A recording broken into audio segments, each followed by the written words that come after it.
Good morning, everybody. I see that we have numbers climbing quickly. We'll just give people just 1 minute past the hour and then we will kick off.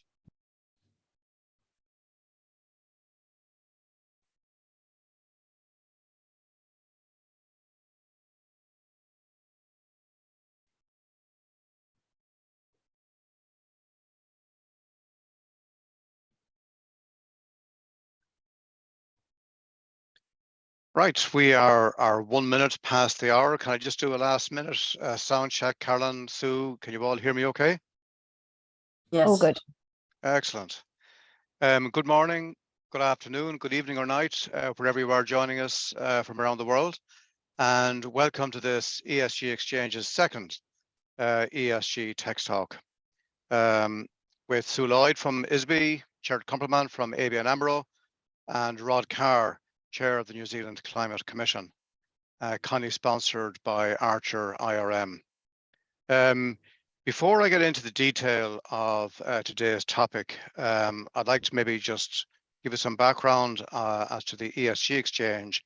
And in doing so, Carolyn, perhaps you might just share our screen, your screen rather, and just bring up our website, the About Us page. So in the first instance, the problem that we're here to address in the ESG Exchange is that there simply aren't enough experts in the world to help companies move this transition needle from the fossil fuel economy to the green economy. And that being the problem, we're very clear as to our purpose, our vision, and our impact. And our purpose is to bring scarce expertise to the world through a digitalized platform approach in collaboration with our global partners, which leads us to our first mission statement. And the first mission statement is to convene the global reporting ecosystem.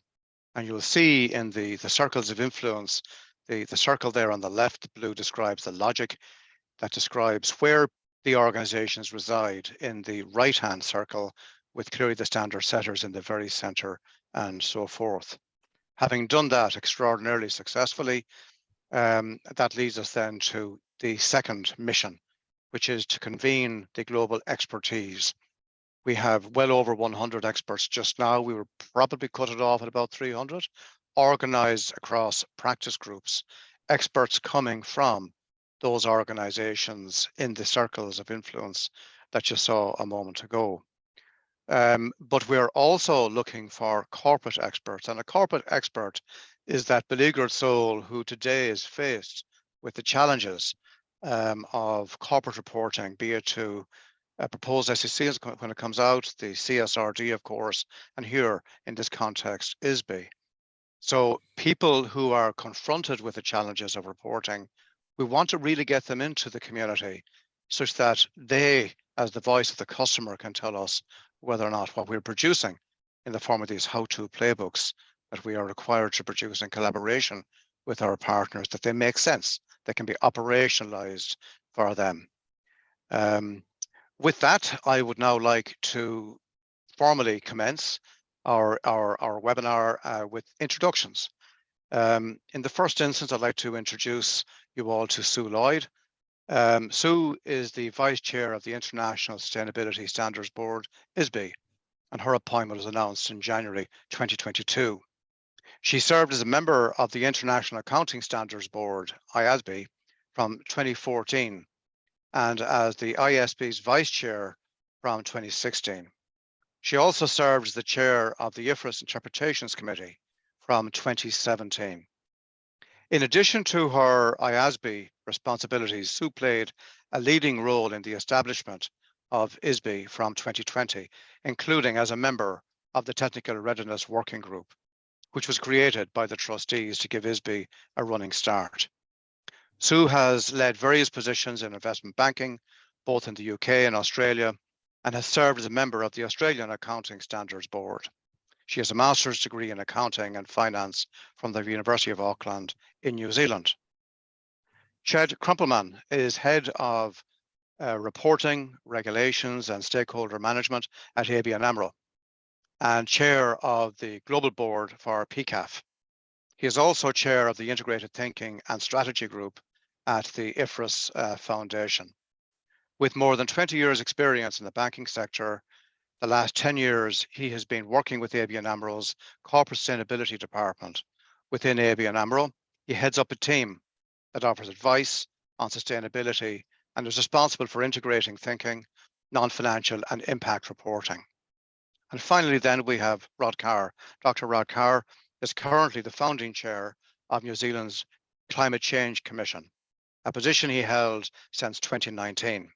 He took up the position after retiring after a decade as Vice Chancellor of the University of Canterbury. Over a 20-year period, Rod served as Deputy Governor, Acting Governor and Non-Executive Director and Chairman of the Board of the Federal Reserve of New Zealand. And he currently serves as an independent director of one of the largest commercial banks in New Zealand.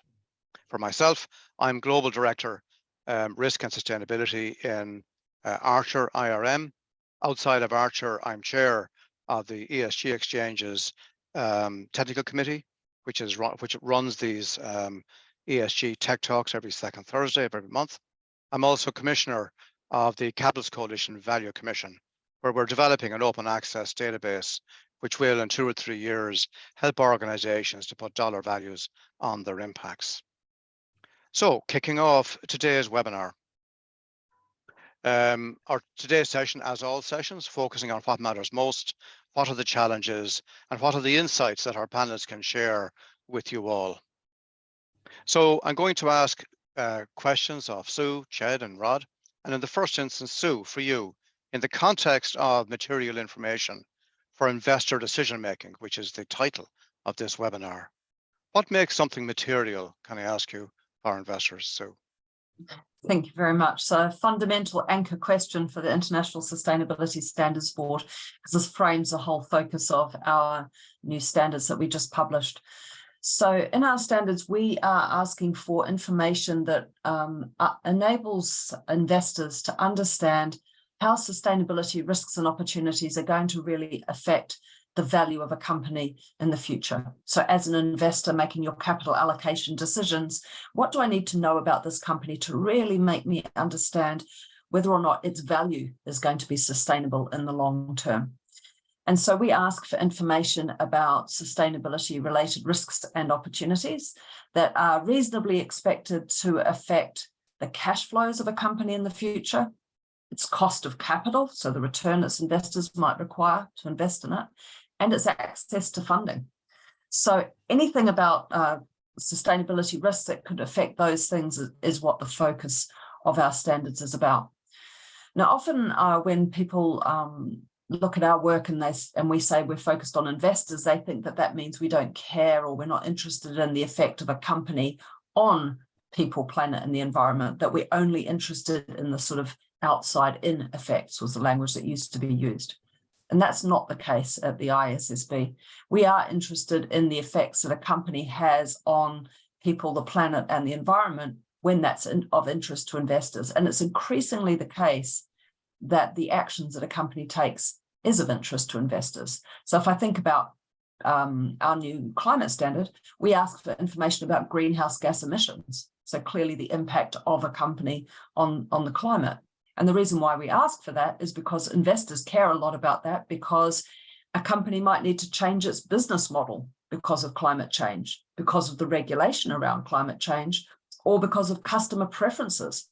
People may make different purchasing decisions because of the reputation that a company has about climate change. So we're interested in a broad range of things that can affect the performance of a company.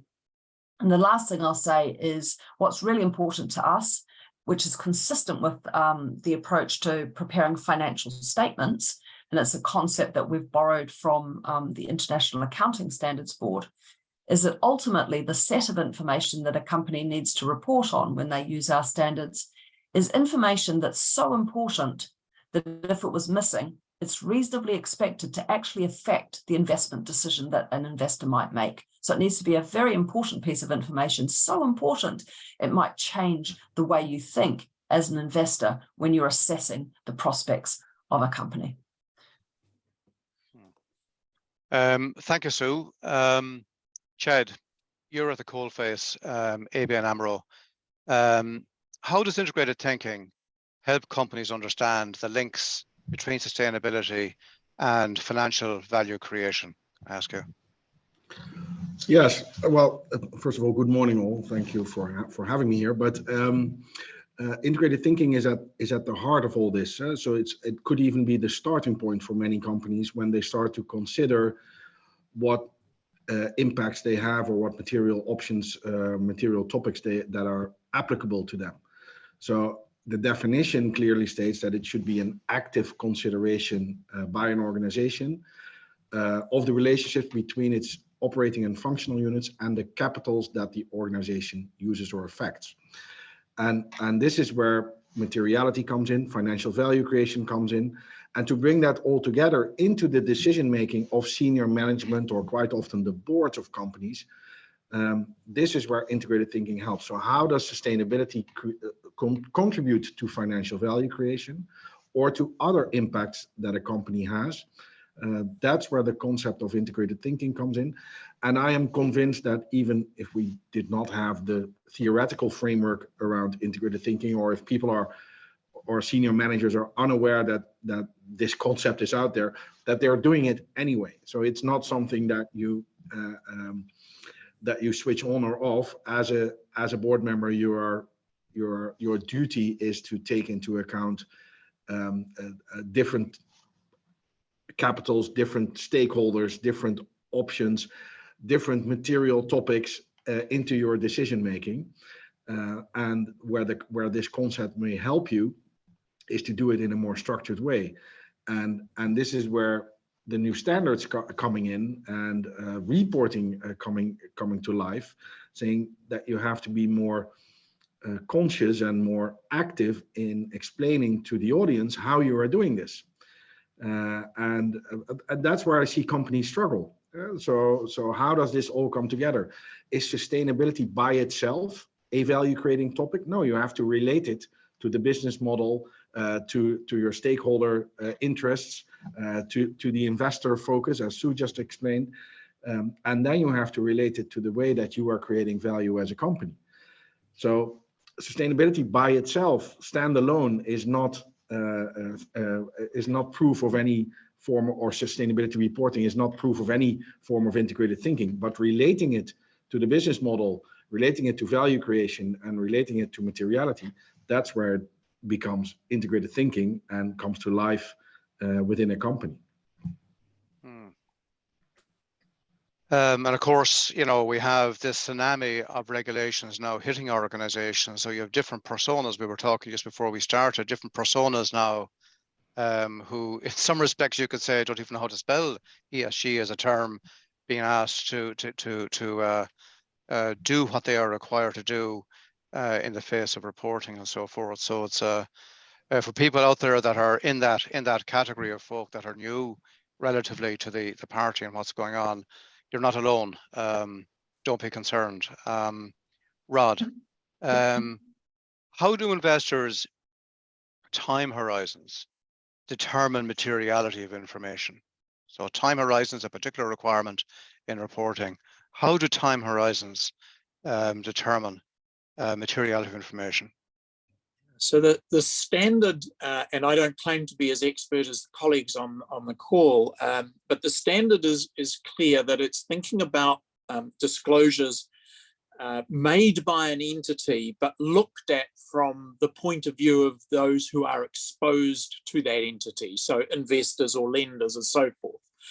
And so when a disclosing entity is thinking about time, the standard says you've got to think about short, medium, and long-term horizons that may affect an investor or lender's decision about the risk or opportunity that sustainability offers that entity.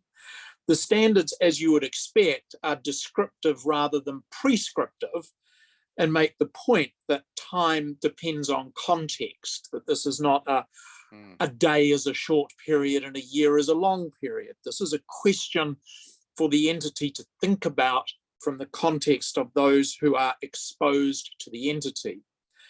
And in that context, sustainability becomes very, very challenging and different from the normal thinking about how we in finance might discount the future. Very powerful tools, the idea of discounting future dollars to the present and compounding interest. But the real challenge with discounting is that at a 7% discount rate, you halve the value of the future every 10 years, which means anything that's happening 30 years from now appears to be less material when indeed it may not be.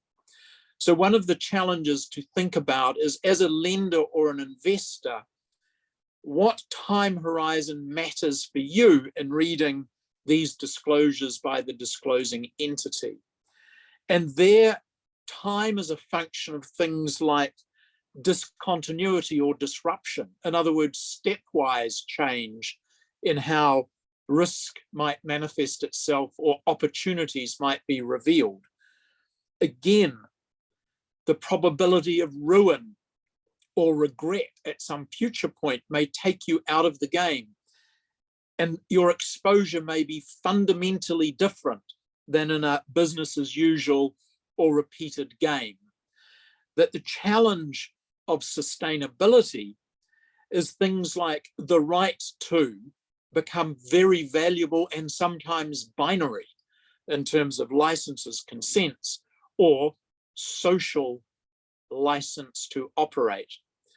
So the challenge is that there are times when judgment needs to be exercised, and the standards seek to give guidance rather than prescribe the things that entities need to think about through the lens of those who are exposed to them.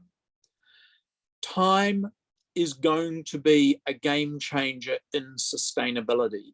We have squandered time, and now actions are going to be much less predictable, much less certain, and exposure by entities to the consequence of the risks and opportunities thrown up by challenging environmental and governance issues don't look like the normal business as usual of invest now, secure an annuity of revenue that will pay you back over the distant future. So time matters a lot. I really am enjoying this conversation for reasons I'll give you in a moment. Carolyn, just at this point, ladies and gentlemen, we're going to do a series of polls, and I'm going to ask Carolyn here just to put up our first poll. And as you're reflecting on an answer for that, I'm just conscious of how, you know, the difference in the discussion between this webinar and our kickoff inaugural webinar just a month ago on the second Thursday of June, where our focus was materiality from impact to risks and opportunities. Here, it's different, a different conversation entirely in the context of information required for investors, the investor focus, and so forth. And it's all about this, you know, this blend of challenges and requirements, things that you need to understand and capabilities you need to have in order to fulfill your requirements. Bearing in mind, it's not just reporting for reporting's sake, it's to achieve that state of sustainability in the longer term. So, Carolyn, are we happy to close that poll, or have we got most of the respondents? Have they voted at this stage? Interesting. Do you understand materiality as it relates to information that is important to investors? Excellent. Over 50% saying yes. I think I do 43%.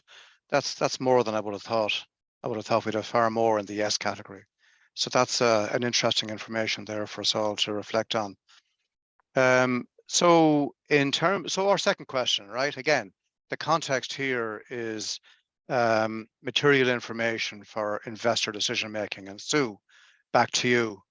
How does ISSB's approach to materiality compare with the other initiatives that are out there, you know, Europe CSRD and what's coming down the tracks in terms of the US SEC and, of course, GRI as well? How does the approach differ? Yes, it's a fundamental question. And one of the difficult things in answering this question is we use the word materiality in our ISSB standards in one very, very specific way, which is to say what information is reasonably expected to actually influence an investment decision, that point that I made right at the end of my last set of comments. But I think when people ask about materiality, they're often asking a slightly broader question, which is, what's the set of information that you're asking for information about as well? So I'll bring that in a little bit as well. And so if I look at sort of three contrasting perspectives in ours, if I look at Europe, the European Sustainability Reporting Standards, ESRS, if I look at GRI, the Global Reporting Initiative, and if I look at the US SEC's proposed rule, we don't know their final rule yet, but their proposed rule on climate, and contrast our perspective with those other three. The one that's closest in terms of its focus to ours is the SEC's. Like us, the SEC's focuses specifically on meeting the needs of investors, given their role. And so that's their prism that they use. And as a general proposition, like us, they ultimately ask for information that's reasonably expected to influence investment decisions, although they have made a few things mandatory, or at least they have proposed to make a few things mandatory. But it's similar focus, that investor focus. If I look at the Global Reporting Initiative, and you had a talk with, I think Carol was on a few weeks ago, you'll know that they're focused on impact. So what's the impact of a company on sustainability risks and opportunities? And they're focused not only on the needs of investors, but on broader stakeholders.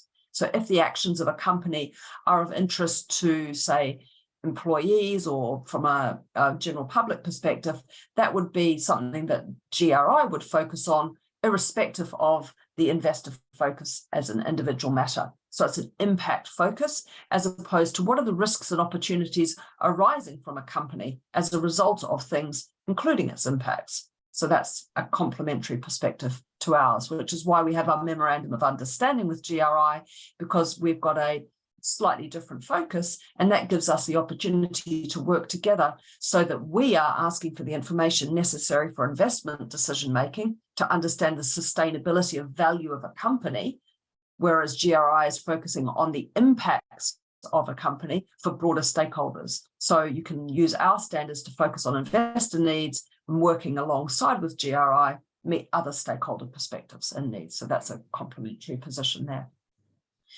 Now moving on to Europe, ESRS, they have a stated double materiality focus in Europe, which means that they're interested in a combination of what GRI talks about and what we talk about. They're interested in a combination of what's financially material, so the effects that are of interest to investors, but also things that are impact material. So they're looking at the combination of those two things.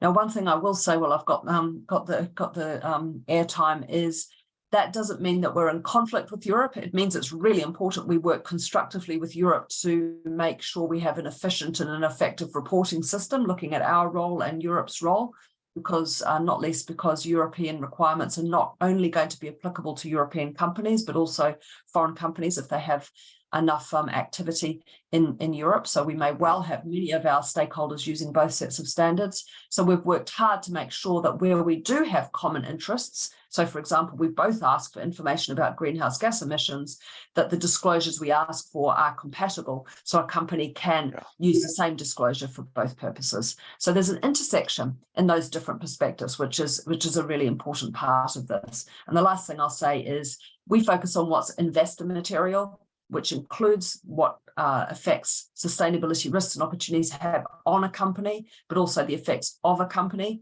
that then influence its value.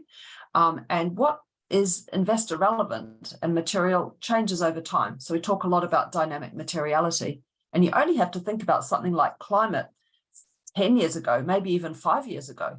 it wasn't at the forefront the way that we've Yeah. got so used to in the last year or so. It was something some investors might have been thinking about, but it wasn't a routine consideration, whereas now everybody's interested in it. And that's a really good example of this notion of sort of dynamic materiality. Yeah, absolutely. Absolutely. Ched, again, the integrated thinking lens. How does that process, the integrated thinking process, help companies determine their materiality processes, and with those processes, how does it help? How are they meant to use it and apply it? Yeah, well, it can help in various ways, or it is helping in various ways. One of the ways is understanding the different frameworks and the different reporting standards and the different approaches that are out there already and that are evolving over time, and what that means for a company. In the same way, stakeholder interests and the stakeholder identification process, that continues to evolve over time as well. And following that, or in a similar way, as Sue just mentioned, material topics develop over time. And there's different names for a similar process, right? But referring to dynamic materiality, continuously thinking about who are my most important stakeholders, what is important to them, how does this affect the business model? And when I'm talking about stakeholders, there's a special category of stakeholders, of course, the investor. And so depending on the context where a company or an entity operates in, this is where you need to constantly be aware of your stakeholder field, of what's material to them, and how that affects the ability of a company to create value. And this last sentence, I'd like to translate it in how should it impact our business model? Should it impact the decisions that we are making? Can we take into account these different viewpoints, sometimes opposing viewpoints, and can we make an active decision based on all the information that we have, taking into account the way that it will affect natural capital, financial capital, social capital, the way that it will affect different stakeholder groups, the way that it will affect our own business model, our clients, our employees. That is the type of process that is fundamental to what board members need to do on a daily basis. And this is where integrated thinking comes to help them understand these different capitals, stakeholders, material topics in a better way. Now, what is interesting about the reporting side, and what I enjoy about the reporting side, is that it has kind of a disciplining effect, because you have to write it down and you have to publish it. You have to be transparent about how you have created value and for whom you have created this value. And and in some cases, where were your impacts positive or negative? And what do you intend to do about it? And what is your opinion on it? And how is this changing over time? What is your expectation of this going forward? And this disciplining effect of reporting, also related to the materiality process or the analysis, I think this is what is extremely helpful. It can be frustrating for companies, especially for report preparers like myself, but it's extremely helpful for companies to create that kind of transparency and awareness internally. So the disciplining effect of reporting, supported by good integrated thinking at senior management and board level, I think is a great way to feed into materiality and vice versa. Thanks, Chad. Rod, just a kind of from left field, AI, people talk about climate, and quite often people think in terms of, well, impacts, physical impacts 20, 30 years down the road. But for example, AI can eat your dinner today before climate might eat it.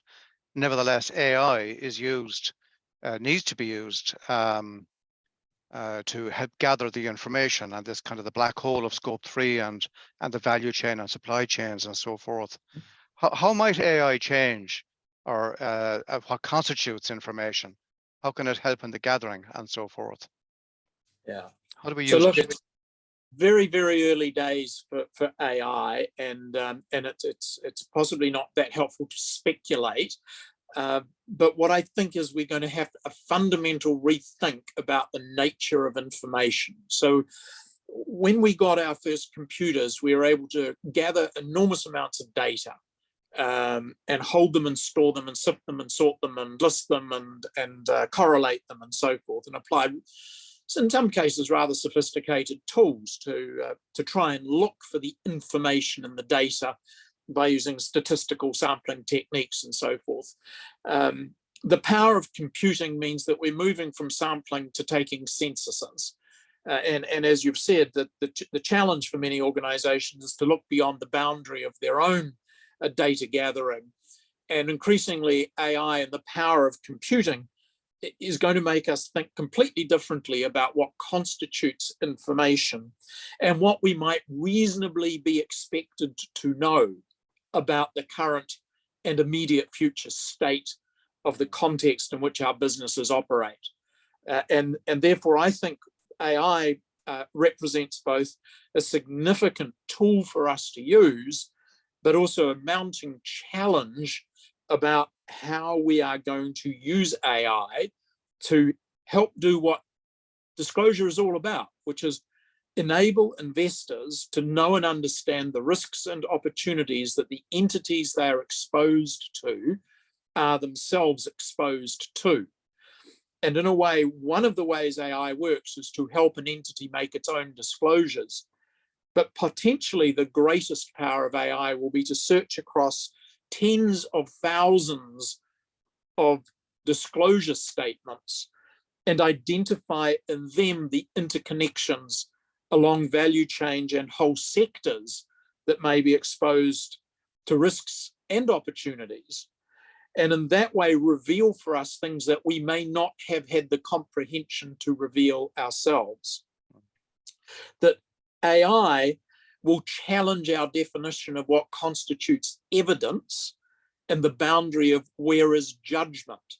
And these are terms in the standard which are appropriate to identify that some things are facts that should be disclosed, some things are judgments that should also be disclosed. There has always been a grey area between evidence and judgment, but enter AI and AI's power to process things which are incomprehensible to even the collective minds of intelligent and expert individuals. And I think we're going to be exposed to understanding risks and opportunities in ways we have not yet imagined to date. I suspect if the AI, even today in its rudimentary form, had been given the scientific data about the changing climate in 1990, we might have had a very different trajectory than we have had in the past 30 years. And some of that will lead to challenges for investors, decision makers, and entities. And we should also remember that sustainability isn't just about impacts on resource use and the environment. Sustainability may challenge, for example, the availability of skilled and technical labor. It may challenge the geopolitical vulnerability of entities who depend on a benign international order in order to sustain their businesses in the medium term. And throwing up some of those challenges and exposing the risks may affect commercial values sooner than we think. I'm just conscious of a conversation I had recently with the wonderful Liv Watson, the founder of XBRL, and whilst I just share some thoughts there, I'm going to ask Carolyn if you could maybe launch our second poll, Carolyn, and put that on the screen. Can you tell me when you could launch that?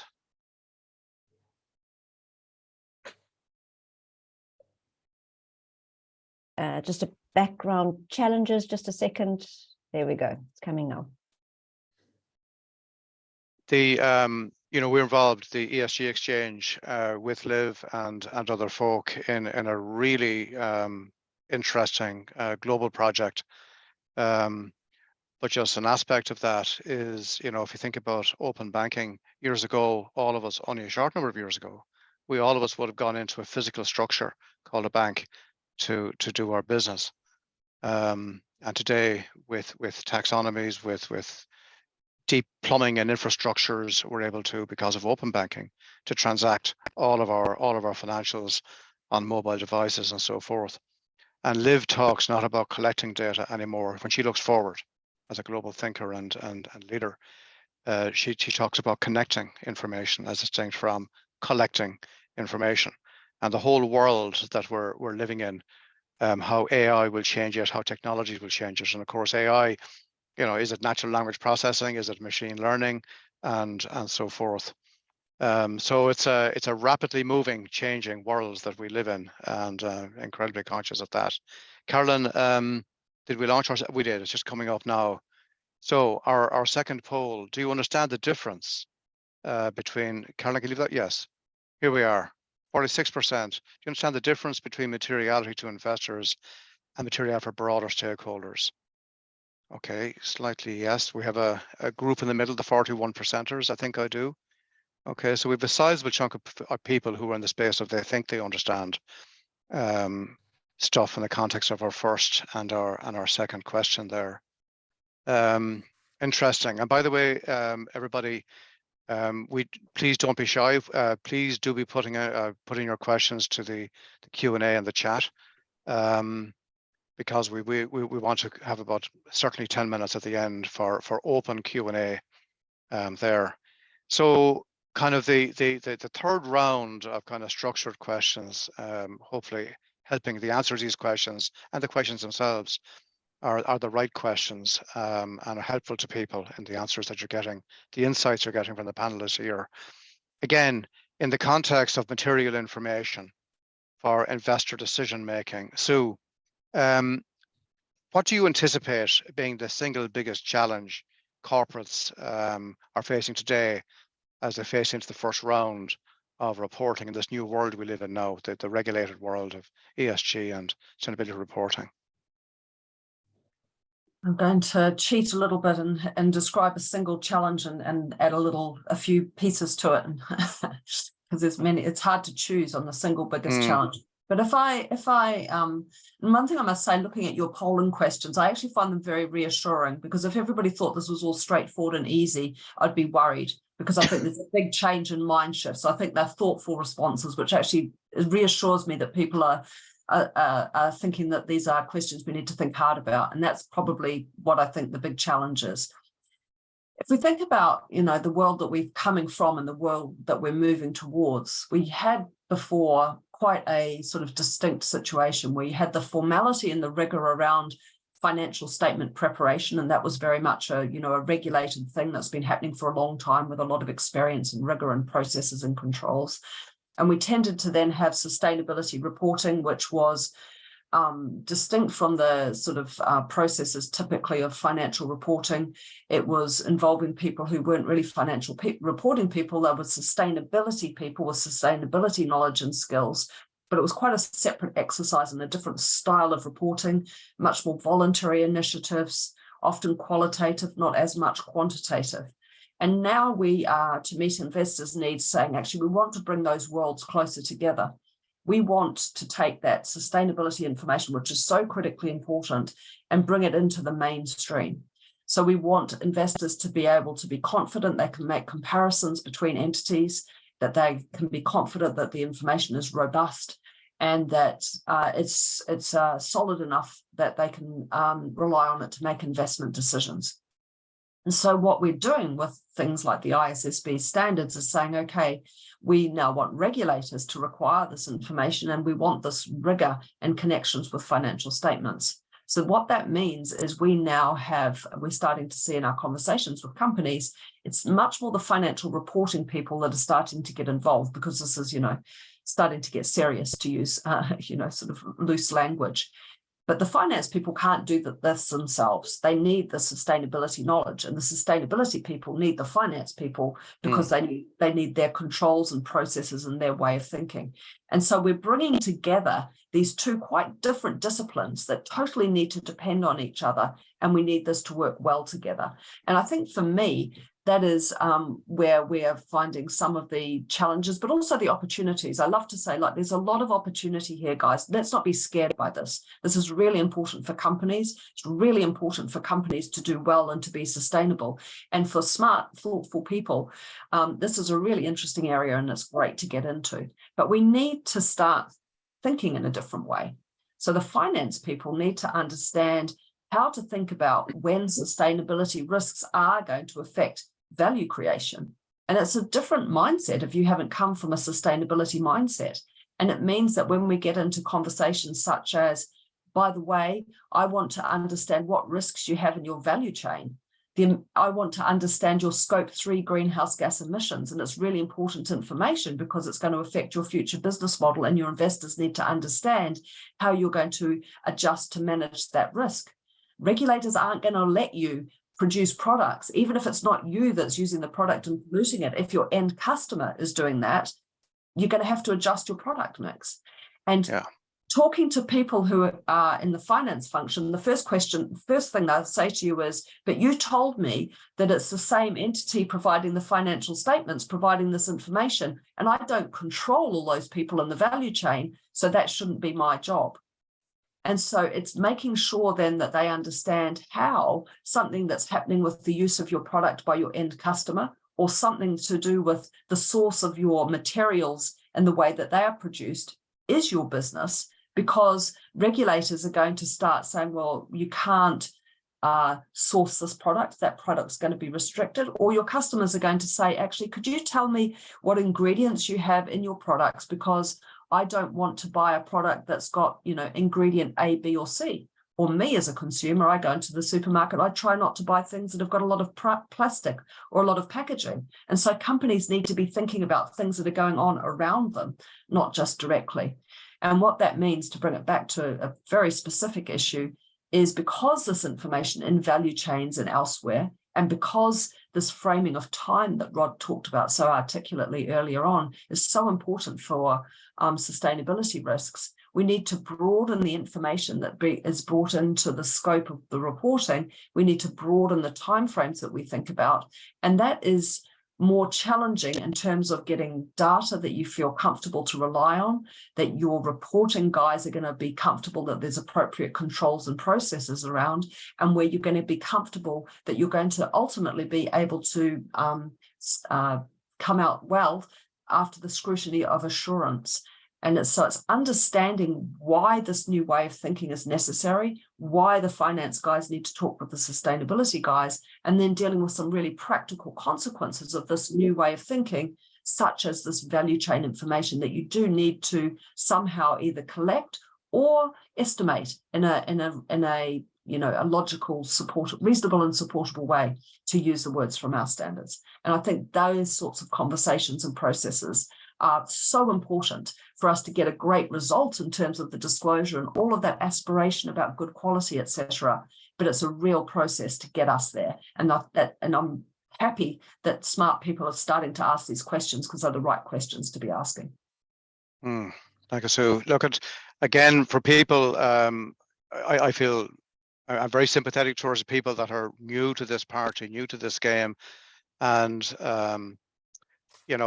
just be aware what the world has to do in a handful of years took in the context of international accounting standards to a couple of decades to get right.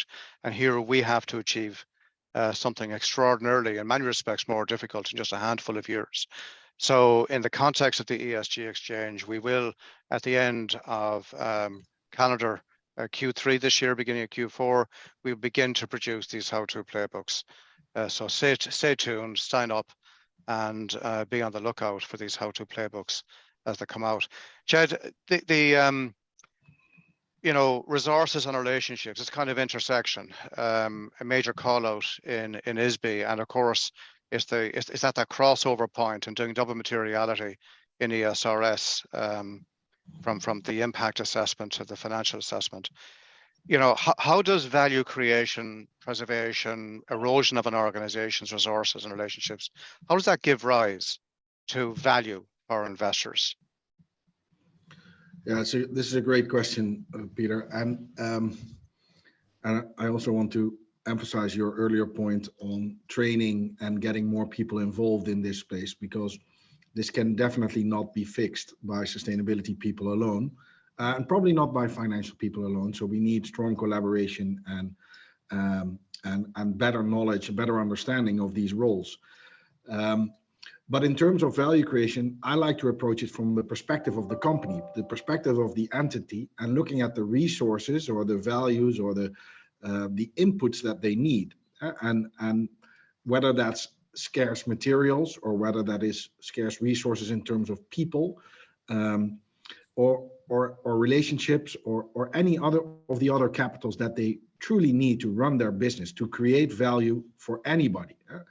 That's where you need to start thinking about these relationships between capitals, resources, and ultimately creating any sort of value for any stakeholder, including investors. So if you are unaware or insufficiently aware of the capitals or the resources that you need to create value at the end, or the risks that are related to those capitals, and they can be sustainability related, or they can be financially related. They can have any sort of impact on them that will affect your ability to run your business. And the reason that I like to approach it from the business perspective, or from the perspective of the corporate, is that this type of thinking or this type of approach is very natural to companies. It's not new. It's not, there's no board member that is not thinking about, what are the risks to my value chain or to my people. Am I able to attract the right talents in this company?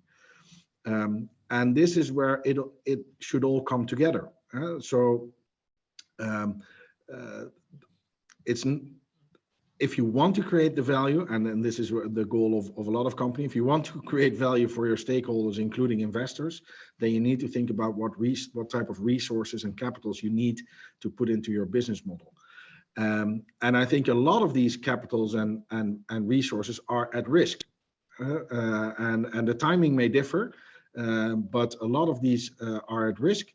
And one topic that's not been mentioned today, but some great news around TCFD last week as well. And this risk approach that TCFD has developed over the last just few years, it makes a lot of sense also as an input for companies to think about. So what are my biggest risks in terms of my operations, in terms of my value chain, in terms of my overall business model?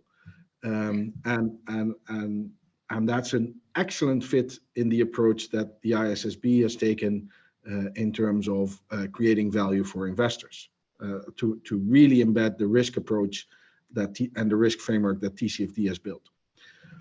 I'll stop. I can talk about it a lot longer, but I'll just stop there. So just on that one, it just occurred to me as you were speaking there, we talk about the capitals and integrated capitals and so forth, and it just occurs to me that maybe not everybody on the call here, all of our participants understands what we mean when we talk about the capitals. People understand naturally financial capital. Could you maybe just give us 2 or 3 minutes on a whistle stop kind of what you need to understand about the capitals and what we mean by when we talk about integrated capitals and so forth? Could you sure. just maybe expand on that a bit? Let's start with just the basic, because there will be different views on this. I'll explain the 6 in a minute, but let's start with the basic understanding, and this is where we probably all agree that there's more to life than financial capital and financial value. But not everybody will have heard of this, but they all understand that there's more to life than just financial value or financial capital. And the IR framework, the integrated reporting framework, has introduced the concept of multi-capital or 6 capitals.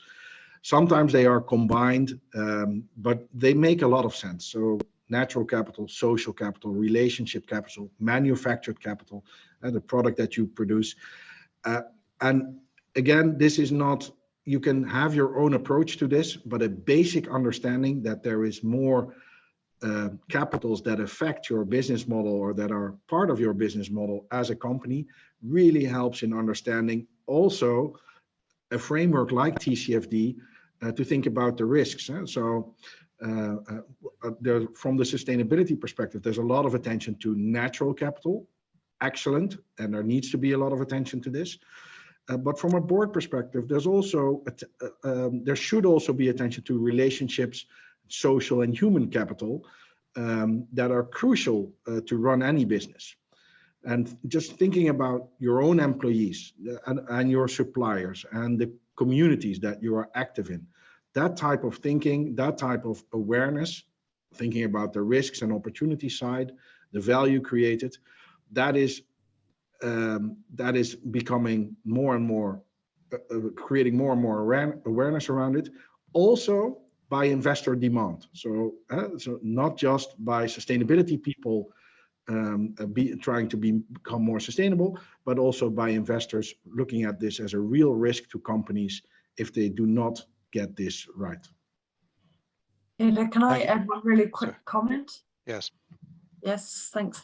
And just to say, one of the things that we have done in S1, given that we are very fortunate to have the integrated reporting framework as part of our materials now through the consolidation with the Value Reporting Foundation, is a lot of those ideas that Ted was just talking about so well. We haven't used the term capitals in the same way in S1, but this idea about this relationships and resources and how that really creates dependencies and opportunities, etc., for companies that underpin value for investors. So it's relevant for investors to think about all of these range of things, not just, hard cash, is the underpinnings of our description of sustainability in S1. So we borrowed a lot of that thinking from the integrated reporting framework and we've brought it into S1. So a lot of that nice logic there applies when you pick up our standards. Yeah, thank you, Sue. Yeah, and to the point again, to expand on that point, investors are using a company's understanding and reporting on these integrated capitals as a proxy on the likelihood of future performance and so forth. So, Rod, I guess my last question before we go to the open Q&A session. Within an organization, external threats, internal vulnerabilities, these are, constitute in a structured way material information. But if they're disclosed, they may destroy value. So, question is, how should standard setters, how should regulators and organizational leaders protect value in those types of circumstances? Yeah, and the standard does raise this question, and it comes in under the sort of commercial sensitivity kind of heading.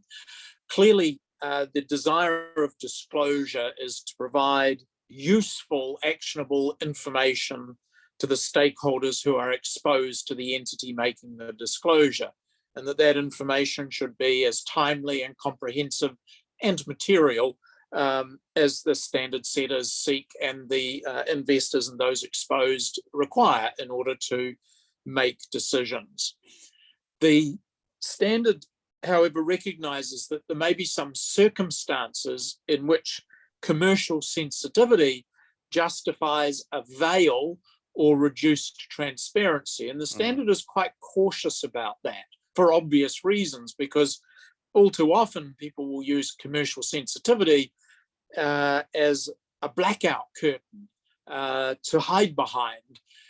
Now, the standard does give the opportunity where commercial sensitivity may undermine the ability to realize an opportunity to allow compliance to be achieved, even if that opportunity, although material, is not disclosed. But it does make it very clear that this commercial sensitivity exclusion does not apply to revealing risks, sustainability risks that are revealed. Now, there are others on the call with much deeper detailed knowledge of these standards, but I think the challenge for all of us will be in understanding that there may be internal vulnerabilities that represent a risk to value, and that the disclosure of them may increase the likelihood of value being eroded. And therefore, the disclosure is not only of the risk, but it also has to be about the mitigation in hand to deal with that vulnerability. And this is where the whole standards and disclosure begins to actually impact on corporate behavior to manage risks. So the whole objective of disclosure is not just to convey the state of the world as it is, it's actually to cause entities to change their behavior in ways which mitigates some of these sustainability risks and where appropriate seizes some of the sustainability opportunities. So those who want to know why does standard setting and disclosure matter have the answer that it matters because it will change behaviors. It's not just about informing investors, it is actually about changing behaviors. And I think the standard when it comes to the use of commercial sensitivity is drawing our attention to the risks of transparency, but the opportunities that knowing that these things are going to be known to investors and lenders will cause management to focus on managing those risks more completely. That's an excellent answer, Rod. Thank you for that. Carolyn, you've been keeping an eye on the Q&A there. I just took a quick look just now. I wonder if you could maybe identify one particular question that we could maybe put to the panelists, and at the same time then put up our third polling question.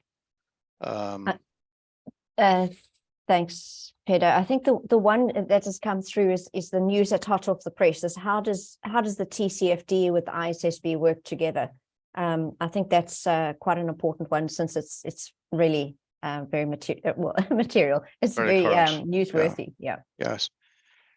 Maybe that's for you, Sue, for sure. And Carolyn, while Sue is answering that, maybe you could put up the third question.